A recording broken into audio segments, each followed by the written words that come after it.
Je suis dans une ville de près de 20 millions d'habitants. Ici, on est sûr de trouver des plats savoureux et des chefs d'exception. Cette cité millénaire a donné naissance à des plats exotiques qui ont fait le tour du monde. Du Mozart pour les papilles. Du sucré au salé, de l'aigre doux à l'acidulé et toujours et encore les épices. Au feu! Ici, on vous titille les papilles avec une telle variété de saveurs et de textures qu'on en perd la tête. Qu'est-ce qu'il y a là-dedans? Avec son gigantesque arsenal d'ingrédients et sa cuisine multimillénaire, ce lieu magique est une destination phare pour les aventuriers du goût. Nous sommes en Inde. Je m'appelle Bobby Chin. Bienvenue à Delhi.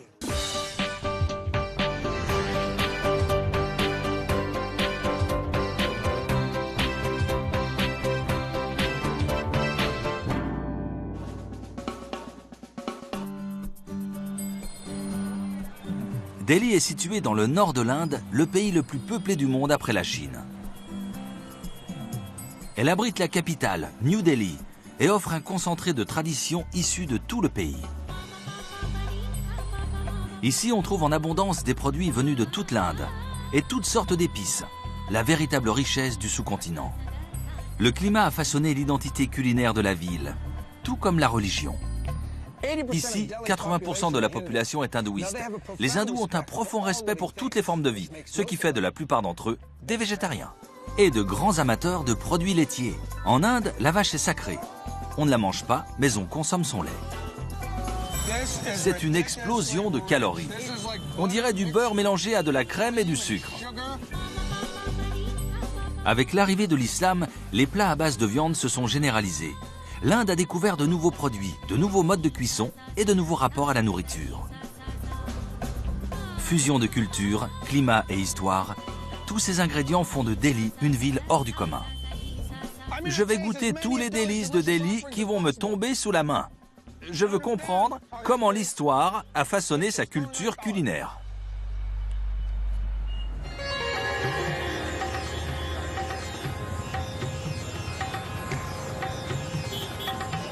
Le matin se lève sur les rues de Delhi et me voici déjà pris dans un maelstrom d'arômes exotiques. La ville est réputée pour la variété de ses étals de rue et on attaque dès le petit déjeuner. Ok, ici ça ira très bien. Je vais prendre un petit déjeuner typique de Delhi. Ici, on aime les bouchées, les snacks, les petites choses qu'on avale sur le pouce. Tous ces étals proposent des petits déjeuners. La rue en regorge. Bonjour, du masala s'il vous plaît. Le chai masala, c'est un incontournable indien. C'est du thé aux épices. J'adore ce parfum de cardamome. Ça sent le lait bouilli. Merci, et voilà un bon thé. C'est délicieux. Un gâteau s'il vous plaît.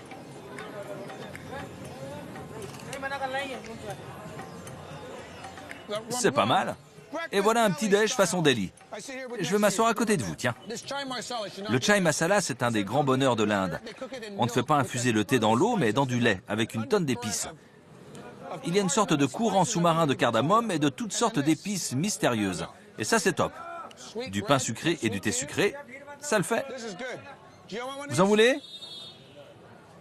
Vous avez eu votre dose de sucre? D'accord. Comment on dit savoureux?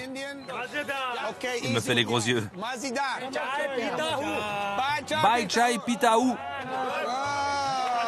Merci, merci. Ça y est, je suis bilingue. Je suis trop fort. Du petit déjeuner au dîner, rien de ce qui se mange ici n'échappe à la poussière de fée indienne, les épices. Depuis des millénaires, cette précieuse marchandise sert à rehausser les saveurs, à préserver la nourriture, à guérir les maladies et à masquer les goûts frelatés. L'abondance d'épices locales comme la cardamome, la cannelle, le curcuma et le poivre noir ont fait de l'Inde une plaque tournante du commerce mondial. Pendant des siècles, Delhi a été le point de départ de route qui menait les précieux aromates vers l'Occident. Aujourd'hui, le marché aux épices de Karibaoli est le plus grand du continent asiatique. J'ai rendez-vous avec une chef locale pour le visiter, Gunjan Goela. De toutes ces épices, quelles sont celles dont on ne peut pas se passer dans la cuisine indienne? Il y a la coriandre. Ce sont ces graines-là. Tiens, sens-moi ça. Il nous faut aussi du curcuma. Ici, on l'a sous forme de rhizome. Et puis, les piments rouges qu'on réduit en poudre. Ces 3 épices et le sel forment la base de tous les masalas qu'on retrouve dans tous les currys indiens. Et la cannelle? Oui, la cannelle, le clou de girofle, le poivre noir, les feuilles de laurier, ce sont des épices auxiliaires. Mais sans les 4 ingrédients premiers du masala, on ne peut pas faire de curry indien. Tu as déjà goûté ça? Non. C'est une variété de sel, le sel noir. Du sel noir? Combien ça coûte? 40 roupies. Pour 1 kilo? C'est quoi, des champignons? C'est du kalpasi ou de la fleur de pierre. De la fleur de pierre? Oui. En fait, c'est du lichen qui pousse dans les interstices des rochers. Et à quoi ça sert? On en met dans le curry. C'est un peu psychédélique comme truc. J'ai l'impression que je vais voir des éléphants roses si j'en mange. Et c'est bon sinon? Eh ben, je dirais que... D'accord, j'ai compris. C'est pas terrible. Si la fleur de pierre est étrange, l'ingrédient préféré de Gunjan est encore plus ésotérique. Et il faut s'enfoncer dans les coins reculés du marché pour s'en procurer. Où est-ce que tu m'emmènes? Alors on va aller acheter de l'az fétide ou asafoetida. C'est l'ingrédient le plus important pour faire un bon curry indien. Alors depuis toutes ces années, je fais du mauvais curry.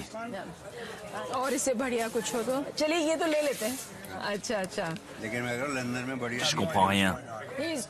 Il dit que tu ne pourras pas emmener ça à Londres. Pourquoi?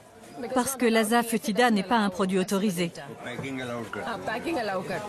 Et si on l'emballe sous vide, c'est bon? Non. Sans blague. Gunjan, il faut m'éclairer là. Pourquoi on achète ça? À quoi ça sert? Pourquoi est-ce un produit qui ne peut pas voyager? On va cuisiner ensemble et tu verras les formidables vertus de l'asafoetida. D'accord. Allez, prends ton sac, on s'en va. Je te suis. Ce type est génial. Il vend des bons produits. Il ne pourrait pas se reconvertir dans la drogue. Nous allons mettre notre récolte d'épices en situation avec un plat végétarien traditionnel et découvrir ainsi les principes philosophiques de la cuisine indienne. La fabuleuse Gunjan, déesse de la cuisine végétarienne, va nous apprendre à confectionner un plat aussi divin qu'elle. Merci Bobby pour ces gentilles paroles. Nous allons préparer un katamita sitafal. Katamita est un terme indien qui peut se traduire par sucré et acidulé. Sucré et acidulé. Et on va cuisiner cette citrouille qui se dit sitafal en hindi. J'allume le feu sous la cocotte et j'y verse de l'huile de moutarde. L'huile de moutarde est très répandue dans la cuisine indienne, surtout à Calcutta. Oui, on va en retrouver dans tout le nord de l'Inde. Elle est moins présente dans la cuisine du sud parce que la moutarde n'y est pas cultivée. Les graines de fenugrec vont apporter un peu d'amertume aux légumes. Pendant qu'elle fait revenir le fenugrec, Gunjan apporte du gingembre frais et des piments verts. On a du piquant, de l'amertume, de la moutarde. Voilà. À présent, je vais mélanger les épices sèches dans un bol et ajouter de l'eau. Je commence par prendre du curcuma. Le curcuma donne une belle couleur orangée au plat et c'est aussi un antiseptique. De la poudre de coriandre et du piment rouge. Ce sera un plat modérément épicé. Et puis un peu de... Cumin en poudre? Oui. Si j'ajoute de l'eau, c'est pour 2 raisons. D'abord pour avoir un mélange homogène et puis pour que ça n'attache pas. C'est la seule profession dans laquelle on utilise tous les sens. L'ouïe, la vue, le toucher, le goût. Oui, mon père m'a enseigné dès l'enfance que lorsqu'on cuisine, l'esprit ne doit faire qu'un avec la cocotte. Il doit être la cocotte. L'unité sacrée. Exactement. Tu es ce que tu manges. C'est très important de comprendre la philosophie de la nourriture. On laisse mijoter jusqu'à ce que les épices forment un tout harmonieux. Oui, elles doivent être en harmonie avec nous. J'ajoute maintenant l'ingrédient magique, un petit peu d'asafoetida. Est-ce que tu sens quelque chose d'un peu résineux? C'est de la résine? Ouais, il y a un parfum de sève, c'est presque musqué. Oui, on prélève la résine de la plante, ensuite on la fait sécher pour la conserver, et puis on l'exporte dans le monde entier, partout où elle est appréciée. Elle favorise la digestion, c'est ça? Oui, elle prévient des flatulences. J'en veux plein, rajoute-en. Non, non, on ne fait pas ce qu'on veut. Il faut respecter l'équilibre du plat. Et maintenant, l'ingrédient principal, la citrouille. Tu enlèves la peau et un peu de graines. Et tu me fais de beaux cubes. Des cubes. Si c'était l'été, la citrouille aurait été jaune. Dans ce cas, j'aurais aussi utilisé la peau et les graines du cœur de la citrouille. Pour épaissir la sauce. Voilà. Et c'est très bon. Une fois la chair débitée en dés, on les verse dans la cocotte et on les recouvre de sauce. Ensuite, on ajoute de l'eau.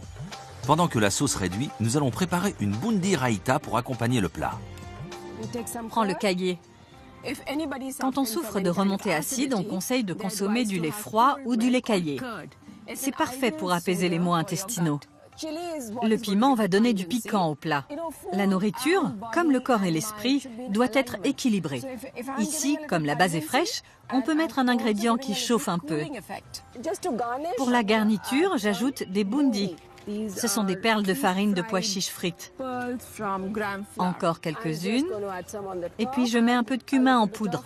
Il reste combien de temps pour la cuisson? On y est presque. La citrouille est déjà tendre. Maintenant, on va ajouter de la pâte de tamarin trempée dans l'eau. Le tamarin va rehausser les saveurs du plat. Allez, sois généreux, n'aie pas peur. C'est juste pour respecter les mesures. D'accord, merci. De l'eau au jaggery maintenant. C'est de l'eau sucrée avec un petit goût de mélasse. Oui, c'est du sucre de palme. Je goûte. Et pour la touche finale, de la coriandre ciselée. C'est parfait. La coriandre va donner de la fraîcheur. Ça y est, on a tout? Oui, Ça sent super bon en tout cas. merci. Dans un plat, quel qu'il soit, aucun ingrédient ne doit dominer les autres. Tes convives doivent réfléchir et trouver quels sont les ingrédients. J'espère que tu vas aimer. Je croise les doigts. C'est extraordinaire. Si je n'avais pas assisté à la préparation, je serais incapable de deviner ce qu'il y a dedans. On a le soyeux de la citrouille, une touche d'épices, une petite note d'acidité ponctuée de gingembre. C'est du Mozart pour les papilles. Voilà, tu es une déesse. Merci, Bobby. Merci Gunjan. Je t'en prie.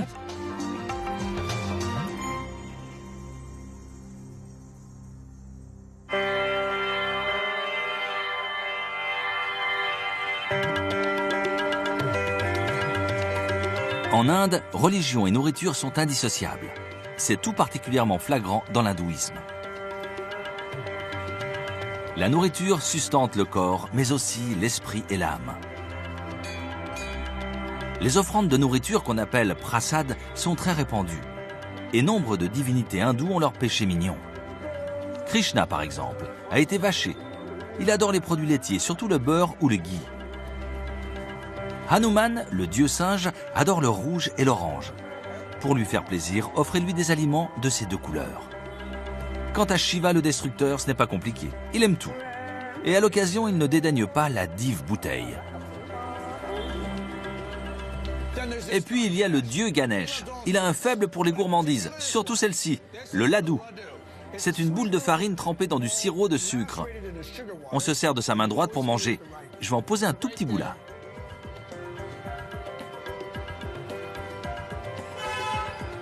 Je comprends Ganesh. C'est bon.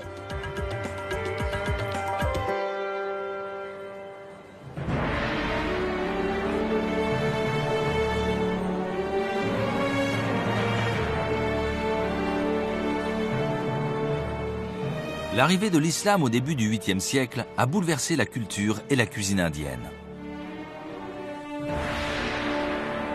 Entre le 16e et le 18e siècle, les empereurs moghols ont imprimé leur marque sur le sous-continent.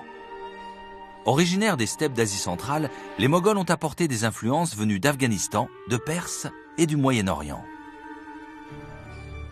À l'époque, Delhi était déjà une place forte islamique.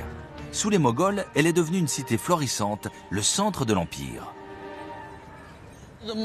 Les Moghols ont introduit une culture raffinée, avec la poésie, la musique, la littérature et la cuisine.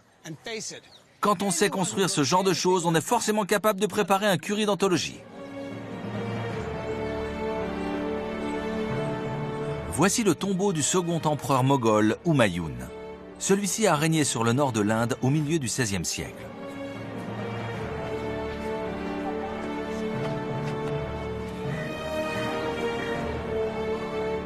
C'est l'un des nombreux monuments moghols qui émaillent la ville et témoignent de la grandeur et de l'opulence de cet empire. Commandité par la veuve de Humayun, Hadji Begum, ce tombeau spectaculaire est un symbole à la fois d'amour et de puissance.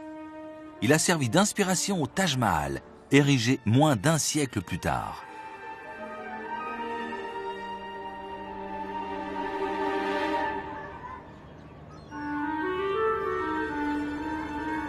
Ces monuments montrent que les Moghols voulaient marquer l'histoire, y compris avec leur cuisine. Pour mieux comprendre l'influence des Moghols sur la cuisine indienne, j'ai rendez-vous avec Sohail Hashmi. Ce natif de Delhi est historien et guide touristique. Tout commence avec l'arrivée du premier empereur moghol, Babur. Une fois établi en Inde, il a la nostalgie de tous les fruits qu'il mangeait à Kaboul. Les melons, les abricots, les prunes, les grenades. Alors l'une des premières choses qu'il va faire, c'est de les importer ici. Et c'est ainsi qu'on se met à manger ces fruits, mais séchés et cuits, avec du riz. On ajoutait des fruits secs et des noix à la viande, des noix de cajou, pistaches, noisettes, etc. Et ça, c'est une influence de la culture perse sur les Moghols, non? Les Moghols ont synthétisé toutes sortes d'influences. À leur cour, il y avait beaucoup d'Iraniens et de Persans. Humayun lui-même a épousé une princesse iranienne. Et quand elle est arrivée ici avec toute sa suite, elle a apporté avec elle la cuisine iranienne, qui est devenue partie intégrante de la gastronomie moghole. Donc les Moghols avaient leur propre cuisine, qui était un condensé d'influences d'Asie centrale, et elle a continué à évoluer, notamment au travers de mariages. Absolument, et elle a absorbé les traditions indiennes. On dit que les Moghols organisaient des banquets gigantesques. Oui, ils donnaient des fêtes somptueuses avec des centaines de convives. C'est certainement une tradition venue d'Asie centrale. Et combien de plats servait-on dans ces banquets? Quelque chose comme 50 ou 60 plats. Est-ce qu'il y a un plat en particulier qui symbolise la conquête moghole et qu'on retrouve aujourd'hui partout en Inde? Oui, il y a par exemple le nihari. C'est de la viande qui mijote dans son jus, à feu très doux, avec une grande variété d'épices. Ce plat doit cuire toute une nuit et on le déguste au petit matin, surtout pendant les mois d'hiver. En fait, ils braisaient déjà la viande. On la cuit lentement dans son jus, on ajoute des épices, c'est de la cuisson lente. Oui. Les Moghols ont aussi introduit un autre type de mets jusqu'alors inconnu en Inde, les oiseaux. Ils aimaient notamment beaucoup les perdrix et les cailles. Il y a une anecdote fameuse au sujet d'un oiseau qui ne volait pas, le dodo, que l'ambassadeur du Portugal avait apporté à la cour d'un empereur moghol. Il a demandé à l'artiste de la cour de peindre cet oiseau et ils l'ont probablement mangé au dîner. Ils ont boulotté un dodo. Ils ont mangé les derniers dodos? Au moins l'un d'eux, certainement. Et chacun de ces rois avait ses préférences culinaires. Dans les archives de cette époque, on trouve de nombreux écrits attestant qu'on ajoutait de l'or dans les plats. Cette pratique était liée à la croyance selon laquelle de petites quantités d'or augmentaient la fertilité. On considérait l'or comme un aphrodisiaque. C'est très chinois. Parlez-moi de leur technique de cuisson. L'un des apports majeurs des conquérants de l'Asie centrale en Inde, c'est le tandoor, le four. On faisait mariner la viande, on la coupait en morceaux pour la placer sur des pics, qu'on cuisait ensuite au four. Jusqu'alors, en Inde, on faisait surtout frire les aliments. Et puis, la cuisine indienne mélange toujours une grande variété d'épices. Aucune saveur ne doit ressortir plus qu'une autre. À l'inverse, la cuisine d'Asie centrale est toujours tournée vers un ingrédient phare. Cette fusion a sans doute pris du temps. On a dû tester une foule de techniques et d'associations. À l'époque, il n'y avait pas grand-chose à faire. On pouvait envahir un pays, construire un immense palais ou alors on mangeait. Oui, une fois que leur empire a été bien établi et que les impôts et les taxes ont afflué, les descendants des conquérants ont pu prendre le temps de faire des expériences culinaires. Et c'est ainsi qu'est né ce que nous appelons aujourd'hui la grande cuisine moghole. Tout cela a continué d'évoluer au fil des siècles.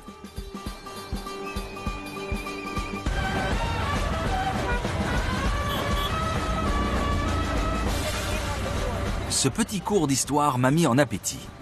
Je me dirige vers une ferme située à la périphérie de la ville pour apprendre à concocter un grand classique de la cuisine moghole. Enfin, je vais déjà essayer d'arriver vivant. Pour conduire à l'indienne, c'est assez simple, on ne se préoccupe que de ce qu'il y a devant soi. Le véhicule qui est derrière, on s'en fiche.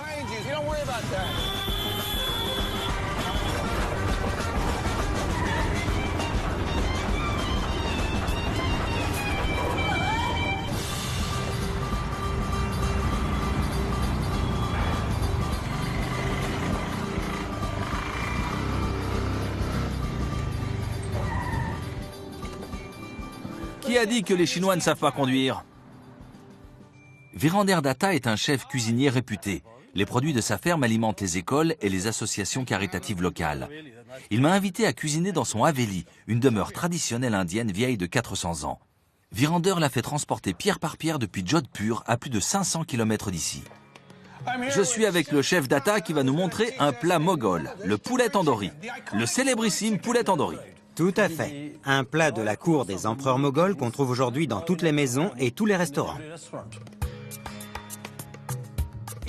Tout vrai restaurant indien doit proposer du poulet tandoori. Par quoi on commence? Il nous faut d'abord un poulet âgé d'environ 6 semaines. Et nous le cuisinons toujours sans la peau. Vous n'aimez pas ça? Nous la trouvons trop grasse. Et elle ne permet pas de bien griller la chair. Il faut que la viande soit bien grillée.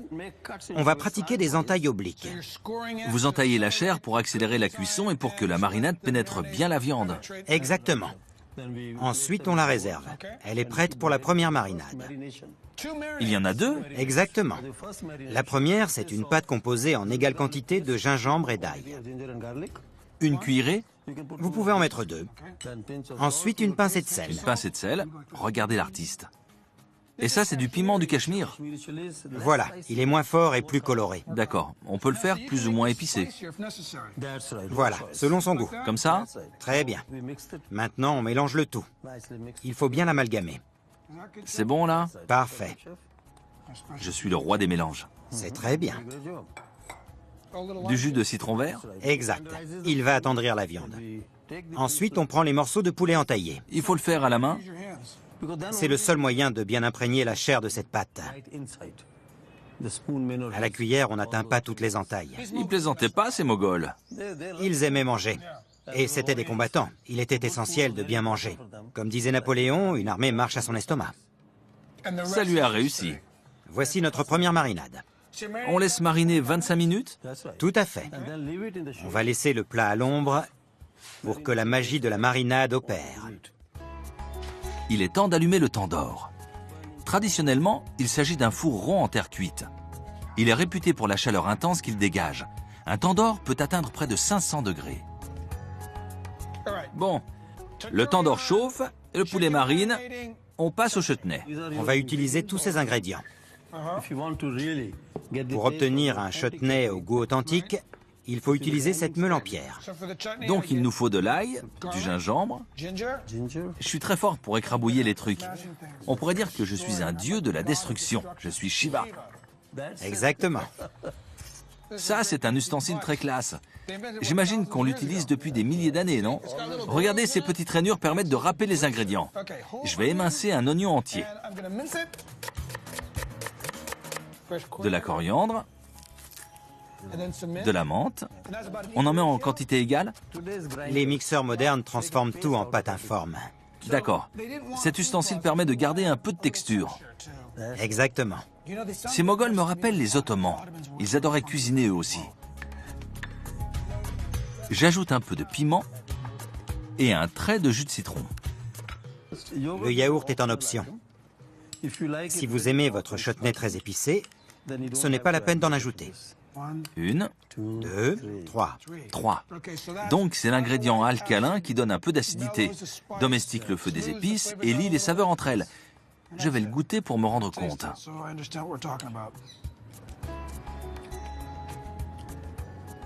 C'est bon. Il est parfait. C'est exactement ça. Ah, au feu. J'ai senti le piment. On le sent, hein? Le chutney à la menthe, c'est fait. On attaque la deuxième marinade du poulet.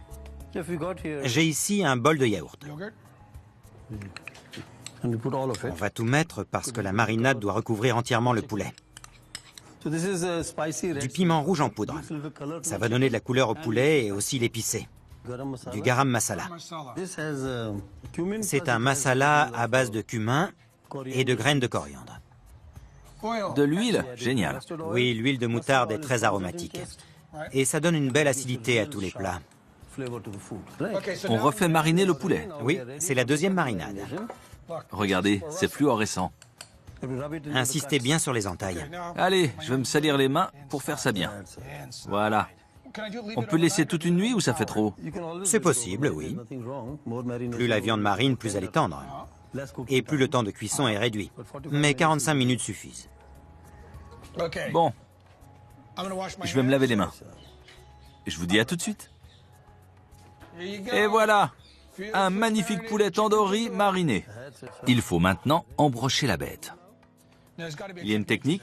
Oui, on met les morceaux dans le sens de la longueur. Comme ça? Voilà. Comme ça, c'est parfait.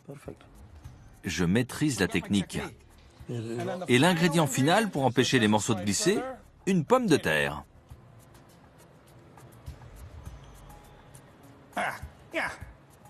C'est prêt. Je plonge la patate en premier. Tous aux abris. Parfait. On pose la broche au fond. On la laisse 15 minutes. C'est ça. Au bout d'un quart d'heure, on retire la broche du four et on beurre généreusement les morceaux de poulet.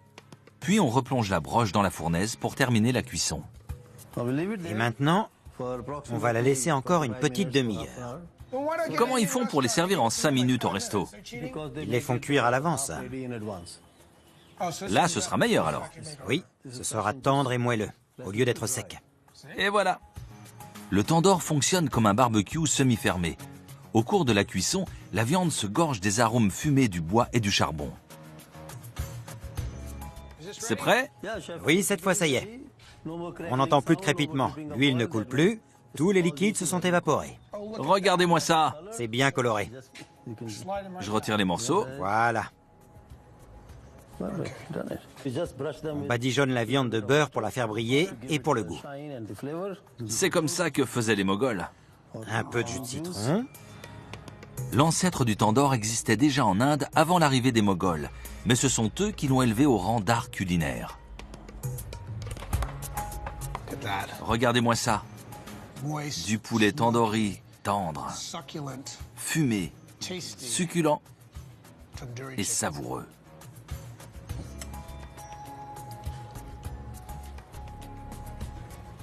C'est exceptionnel.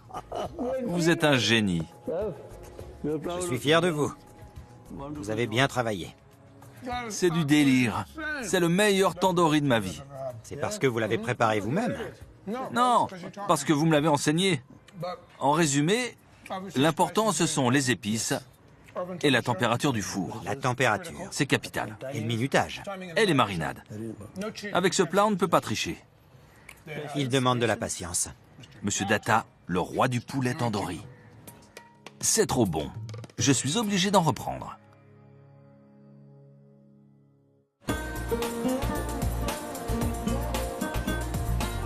En tant que capitale, Delhi attire des gens venus de toute l'Inde.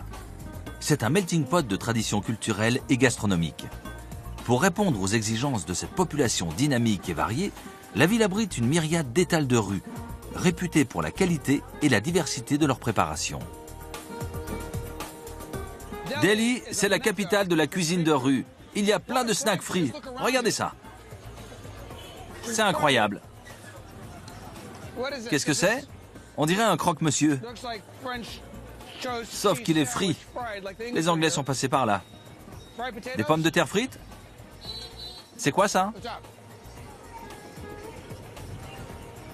Je vais essayer de deviner.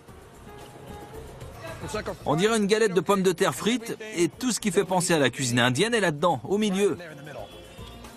Et c'est bon. Dans le nord de l'Inde, on préfère le pain au riz. Frit, cuit au four, à la poêle, sans levain, au blé complet. On trouve du pain sous toutes les formes et il est servi à chaque fois avec une sauce différente. Vous allez sur n'importe quel étal, vous demandez un bout de pain, roti, chapati, naan, ce que vous voulez, et vous trempez. Qu'est-ce qu'il y a là-dedans? C'est toujours du curry, mais ça n'a jamais le même goût. En tout cas, c'est délicieux. Pour profiter pleinement des joies gustatives des rues de Delhi, j'ai demandé à Surika Narain, une guide locale et experte culinaire, de m'accompagner. Pourquoi la cuisine des rues de Delhi est-elle si réputée? Comme c'est la capitale, on y trouve des spécialités de toutes les provinces indiennes. C'est très varié. On n'a pas une telle variété partout en Inde? Non, pas au même point. On peut aussi trouver des gourmandises typiques de l'hiver. On peut dire que Delhi est l'épicentre de la cuisine régionale indienne. Oui, surtout ici, dans la vieille ville. Où tu m'emmènes? Ici, on va goûter le dolat kichat, un dessert d'hiver exotique qu'on ne trouve que dans le nord de l'Inde. Ah, ça c'est une bonne idée. Parce que Delhi est aussi la capitale de la tourista. Voilà, d'où cette petite précaution hygiénique.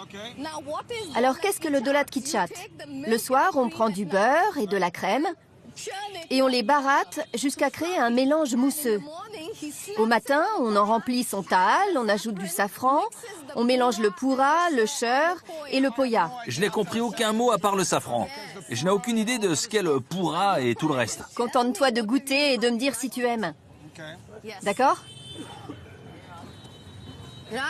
Attends, je vais goûter pour vérifier qu'il est bien fait. C'est une explosion de calories. On dirait du beurre mélangé à de la crème et du sucre. C'est léger et aérien pour l'hiver. C'est crémeux.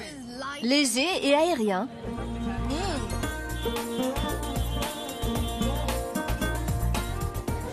Et là, qu'est-ce qu'on a? Le vrai chaat de Delhi. Normalement, c'est sucré. Mais il va te préparer un dahi bala pabdi chaat. C'est quoi un chat? Chaat, c'est tout ce qu'on lèche avec les mains. Voilà ce qui fait un chaat. D'accord. Qu'est-ce qu'il fait là? Il a pris les bouchées de lentilles frites, il les trempe dans le yaourt, ensuite il ajoute les pommes de terre, puis les pois chiches et le masala adéquat. Il le fait lui-même. Il ajoute du yaourt. C'est du yaourt sucré? Non, non, Mais c'est du sucré salé. c'est davantage salé que sucré. C'est pas un dessert, mon ami. Ah, je croyais. Non, non. Et ça, c'est encore une autre variété de pommes de terre qu'on fait bouillir dans un mélange d'épices. Et regarde cette sauce acidulée. Oui, c'est du tamarin. Et il ajoute encore du chutney à la menthe, le pudina. Vas-y, goûte. Ça te plaît? C'est très intéressant. Je le dis dans un sens très positif. La texture est vraiment intéressante avec les lentilles qui sont spongieuses. Oui, c'est le vrai chaat. Le plat authentique qu'on ne trouve que dans les provinces du Nord. On ne le trouve pas ailleurs? Tout le monde essaie de copier le chaat de Delhi. Mais personne n'utilise les bonnes sauces, avec les bons masalas. À Delhi, il n'y a pas que dans les rues qu'on peut se régaler. On trouve beaucoup d'excellents restaurants. La cuisine du Cachemire, une province montagneuse du nord de l'Inde, est l'une des plus populaires de la ville. Cet ancien territoire moghol est une région stratégique revendiquée à la fois par l'Inde et le Pakistan. Les conflits récurrents ont poussé les habitants vers le sud et nombre d'entre eux se sont établis à Delhi. Vous êtes du Cachemire? Dites-nous quelque chose dans votre langue.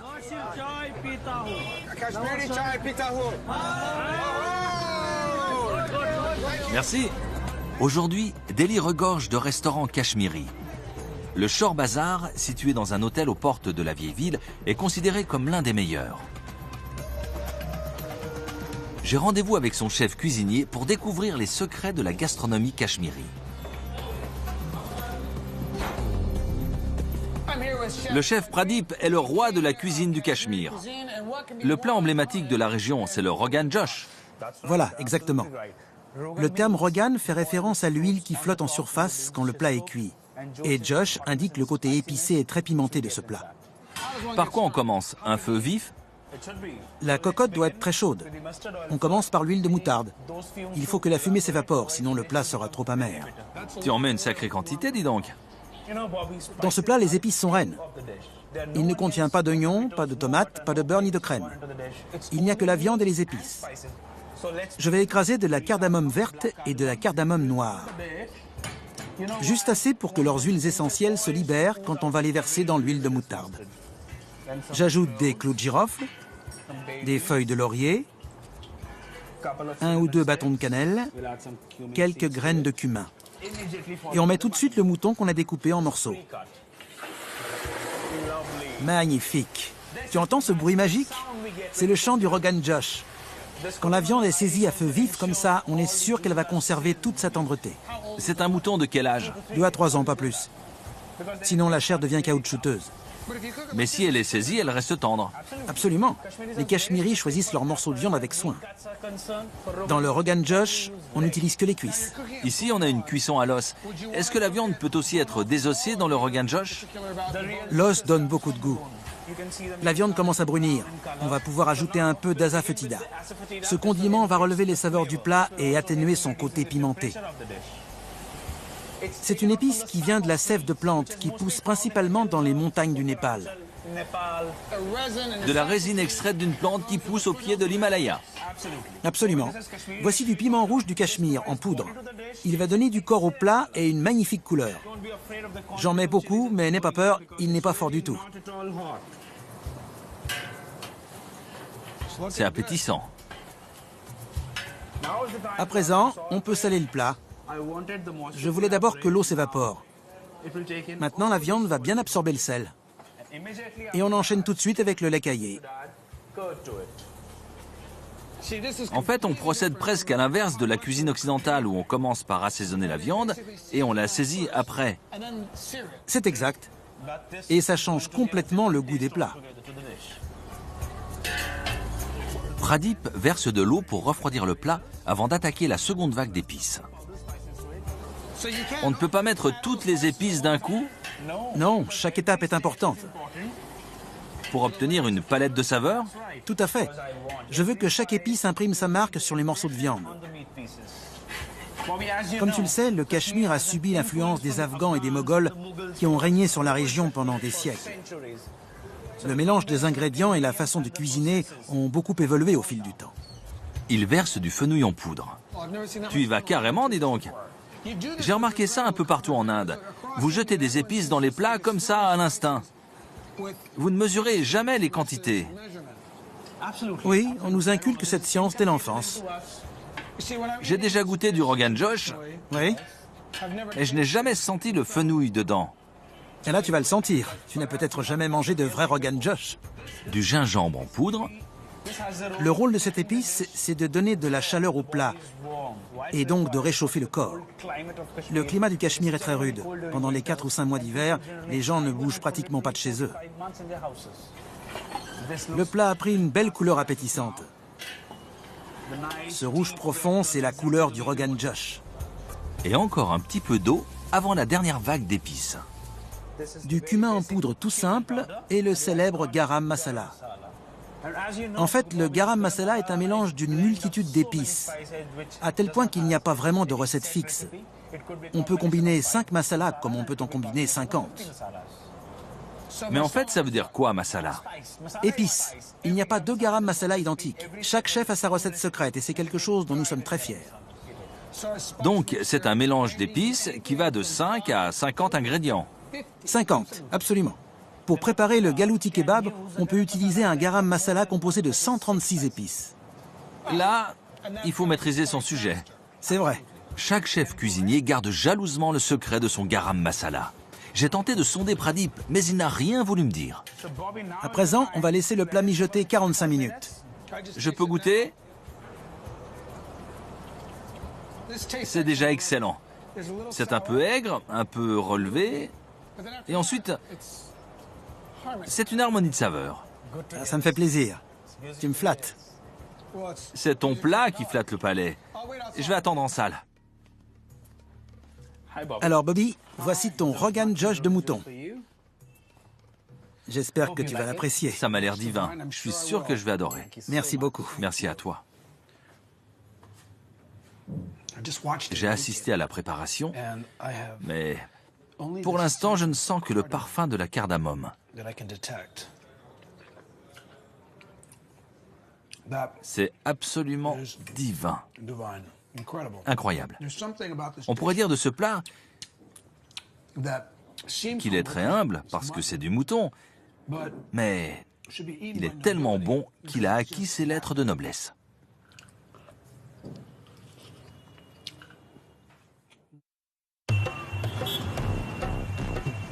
L'histoire de Delhi est si riche qu'on pourrait croire sa cuisine ancrée dans le passé. Erreur. Pour le meilleur ou pour le pire, la mégapole indienne a adapté son palais aux influences du monde entier, ouvrant tout grand les bras à la modernité. Le Hozkaz Village, par exemple, était autrefois une distinguée cité médiévale des environs de Delhi. Aujourd'hui, c'est une enclave tendance, conçue pour attirer une population jeune et mondialisée. Italie, France, Mexique, Moyen-Orient et même États-Unis. Ici, on trouve des restaurants qui servent des plats du monde entier.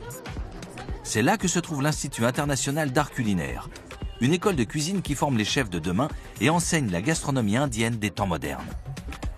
Arjun, Salut! et aujourd'hui, c'est moi le prof. Je vais préparer un dessert traditionnel indien à ma façon. Alors ouvrez grand vos oreilles sous vos toques. Voici tes élèves. Bonjour les enfants. Ça va bien? Super bien. Tant mieux. Aujourd'hui, je vais préparer du halva. Vous connaissez sans doute la recette traditionnelle. Moi, je vais le préparer complètement autrement et vous expliquer pourquoi. Il n'aura pas le même goût, mais il sera plus sain, plus léger et, je l'espère, tout aussi bon.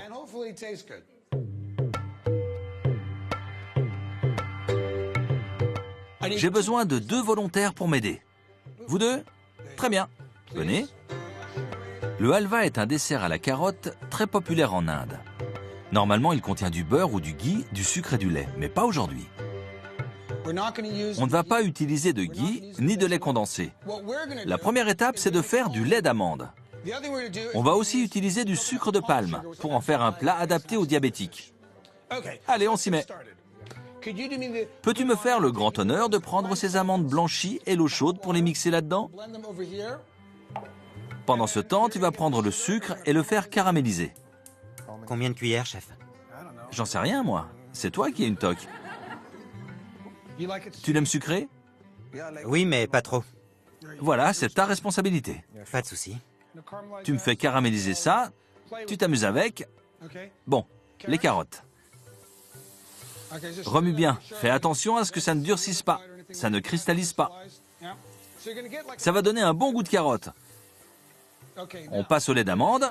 Tout est prêt? Oui. Les amandes sont là. Et on ajoute l'eau.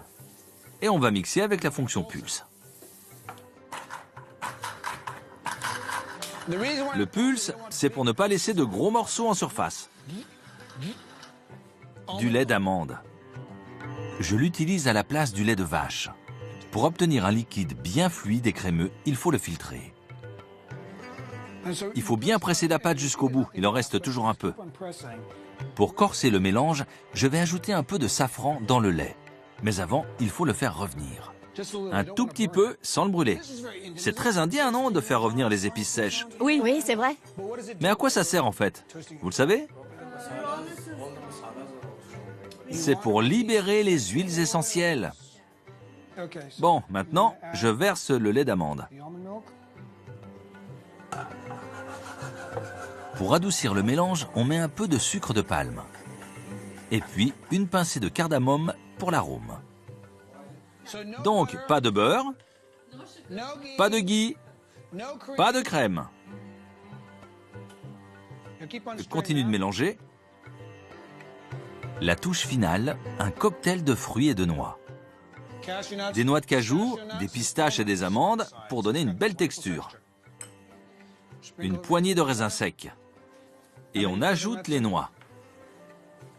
juste à la fin pour qu'elles conservent leur croquant. Je suis bête, vous le savez. Je ne vais pas vous apprendre la cuisine indienne. Je vais dresser l'assiette. Si vous voulez faire payer le même plat plus cher, misez tout sur la présentation. Je vais utiliser un cercle. Donc, on a rendu le halva plus sain et surtout plus cher. Il est sans produits laitiers et De la même couleur. la couleur est à peu près la même. Et surtout, il reste sucré. Je vais verser ma petite sauce au safran. Ça fera juste un peu de sucre. Et puis, pour en faire un halva décadent et très indien, une feuille d'argent.